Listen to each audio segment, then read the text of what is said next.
નમસ્કાર, weather update સાથે આપનું સ્વાગત છે અને હું છું પ્રદીપ।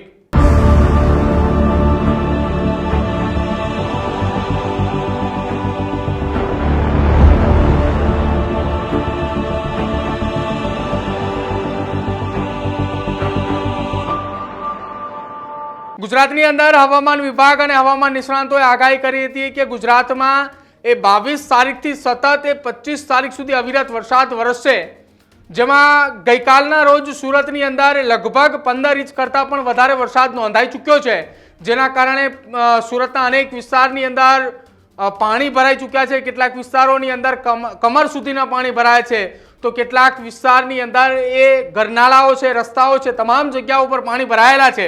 આજે પણ સુરતની અંદર રેડ એલર્ટ આપવામાં આવ્યું છે। સુરત કલેક્ટર દ્વારા જાહેર કરવામાં આવ્યું છે કે આજે સવારપાળી એટલે કે સવારે સ્કૂલે જતા બાળકોને રજા આપવામાં આવી છે।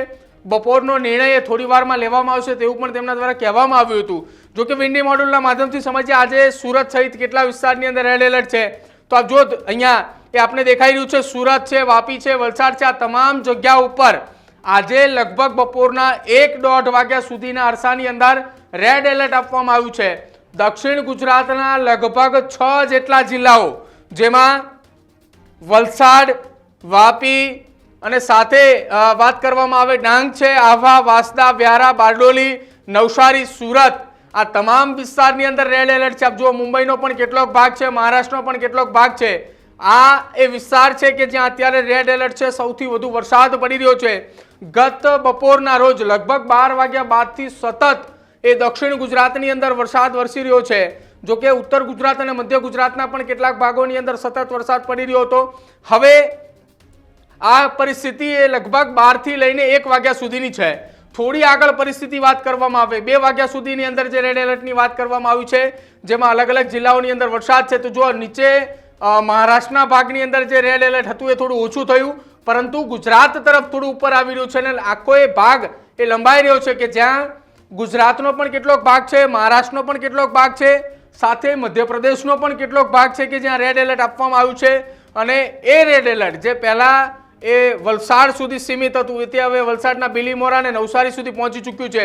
જો અહીંયા આ ભાગ નવસારીનો છે, નવસારીનો આ ભાગ અને સાથે જ સુરતનો એ પટ્ટો કે જ્યાં સૌથી વધુ વરસાદ પડી રહ્યો છે, આ સાથે જ એ તમામ ઉમરપાડા છે, ઉમરગામ છે, ડેડિયાપાડા છે, ભરૂચ, આ તમામ વિસ્તારની અંદર સતત વરસાદ વરસી રહ્યો છે, કેમ કે અહીંયા આ ખાડી વિસ્તાર છે। આ ખાડી વિસ્તારના કારણે, દરિયાઈ વિસ્તારના કારણે સતત આ વિસ્તારની અંદર વરસાદ જોવા મળી રહ્યો છે। તેની સાથે સાથે જો વાત કરવામાં આવે તો ભાવનગર, મહુવા છે, તળાજા છે, ખંભાતના અખાત, એ વિસ્તારની અંદર પણ સતત વરસાદ વરસી રહ્યો છે। હવે વાત મેં આપને બતાવી રહ્યો હતો, આ વાત હતી લગભગ બપોરના 2 થી લઈને 2:30 વાગ્યા સુધીની।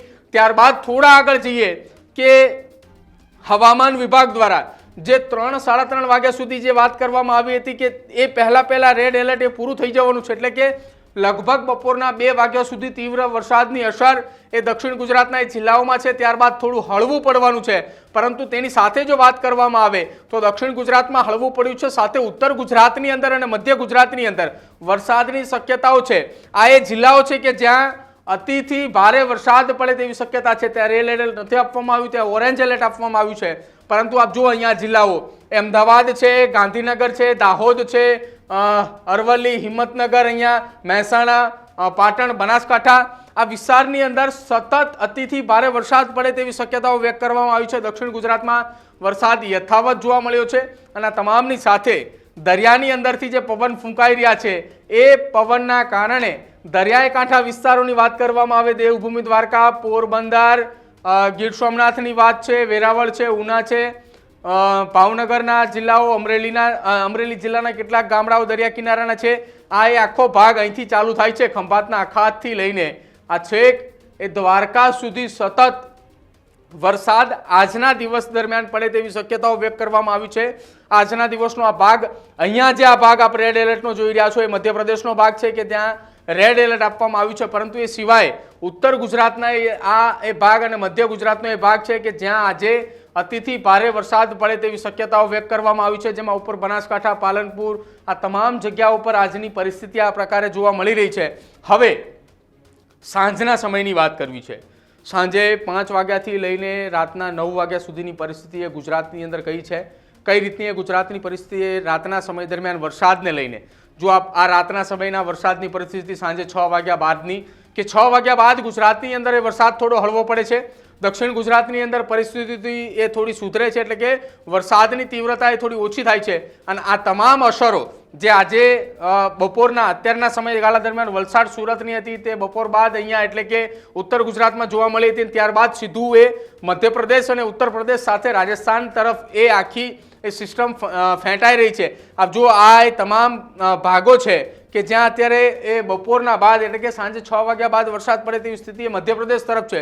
ગુજરાતની વાત કરવી છે, ગુજરાતના એ બોર્ડરના વિસ્તારો જે છે જેમાં વાત કરવામાં આવે તો બનાસકાંઠાના એ બોર્ડરના વિસ્તારો દાહોદ છે, દાહોદ બાદ વાત કરવામાં આવે તો આ નીચેના જે દક્ષિણ ગુજરાતના જે જિલ્લાઓ કે જે મધ્યપ્રદેશ અને સાથે ગુજરાત બોર્ડર સાથે જે જિલ્લાઓ કનેક્ટેડ છે એ બોર્ડરવાળા વિસ્તારો જે છે અહીંયા એ વિસ્તારની અંદર વરસાદની શક્યતાઓ જોવા મળી રહી છે. પરંતુ બપોર બાદથી વરસાદની તીવ્રતા થોડી ઓછી થાય છે, પરંતુ બપોર બાદ તીવ્રતા ઓછી થાય છે. આવતીકાલથી ફરી એક વખત ગુજરાતની અંદર વરસાદની તીવ્રતા વધે છે.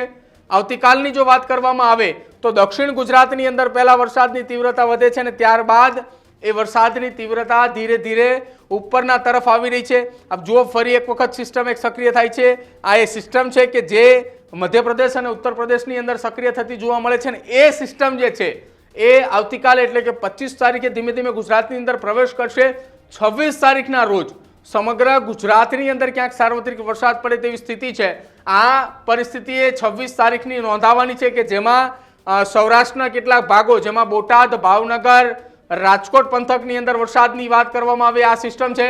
ત્યારબાદ મધ્ય ગુજરાતની વાત કરવામાં આવે જ્યાં વડોદરા ની સાથે સાથે વલસાડ છે, કરજણ છે, ભરૂચ છે એ વિસ્તારની અંદર આ એ સિસ્ટમ છે. ઉત્તર ગુજરાતની અંદર પણ એક સિસ્ટમ સક્રિય છે, એટલે કે એક એક સાથે અલગ અલગ 3 જેટલી વિસ્તારોમાં આપ જુઓ આ એ 26 તારીખનો પોષણ છે. પહેલા જે બતાવ્યો તો એ સવારનો, ત્યારબાદ આ બપોરનો સમયગાળો કે જ્યાં સાર્વત્રિક ગુજરાતની અંદર આખા ગુજરાતની અંદર મોટા ભાગના જિલ્લાઓની અંદર વરસાદ પડે તેવી શક્યતાઓ વ્યક્ત કરવામાં આવી છે. એટલે કે લગભગ 8-10 કલાક અથવા તો એકાદ રાતનો એ સમયગાળો આજની મોડી રાતથી લઈને આવતીકાલ બપોર સુધીનો સમયગાળો કે જ્યાં વરસાદે થોડો વિરામ લે, સિસ્ટમે થોડી ઢીલી પડે, પરંતુ ત્યારબાદથી સતત એ લગભગ 2 દિવસ સુધી ગુજરાતની અંદર સાર્વત્રિક વરસાદ વરસે તેવું અનુમાન હાલ તો હવામાન નિષ્ણાંતો, હવામાન વિભાગ અને સાથે જ વિન્ડી મોડ્યુલના માધ્યમથી હાલ તો દેખાઈ રહ્યું છે. પરંતુ પવનની ગતિમાં ફેરફાર થાય છે, દિશાની અંદર ફેરફાર થાય છે. તો આ એ સિસ્ટમો જે અત્યારે અમે આગાહી કરી રહ્યા છીએ, જે અમે અત્યારે વાત કરી રહ્યા છીએ વિન્ડી મોડેલના માધ્યમથી, એમાં કેટલોક તફાવત આવે તો કદાચ એ નવાય નહીં. તમારા વિસ્તારની અંદર કેટલો વરસાદ છે, તમે જે વિસ્તારની અંદર રહી રહ્યા છો ત્યાં વરસાદની કેવી તસવીરો છે, શું કઈ માહિતી વરસાદને લઈને છે એ ખાસ અમારા કમેન્ટ સેક્શનની અંદર જરૂર જણાવજો. જોતા રહેજો ન્યૂઝરૂમ. નમસ્કાર.